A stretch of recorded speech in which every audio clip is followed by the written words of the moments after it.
ရပြီဆိုတော့ ဘက်တီတမအန်ဒီမနာဤတီဘရစတေနတမ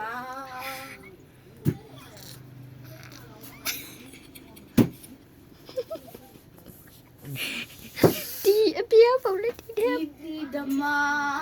အန်ဒီယာရှိချိုးနိုင်ပါစေ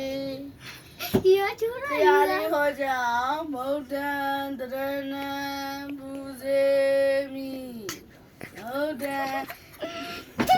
ဟုတ်တယ်ကြားတော့ငါကိုပူစေမိပူဇော်ပါ၏ရှင်ဖေယာဓမ္မပူစေမိဓမ္မတရားတော်မြတ်ကိုပူစေမိပူဇော်ပါ၏ရှင်ဖေယာတန်ခါပူစေမိတန်ခါတန်ခါတော်မြတ်ကိုပူစေမိပူ ဘု ဇော် သူ ပါ က ၏ရှင် ကတော့ ဖေ ကြ ယာ တဲ့ကဖျားစာလေးဒီလားအကြီးဆုံးဖျားစာမဆုံးဘဲနဲ့ငကဲလေးတဲ့ဖျား ဘိမန္တ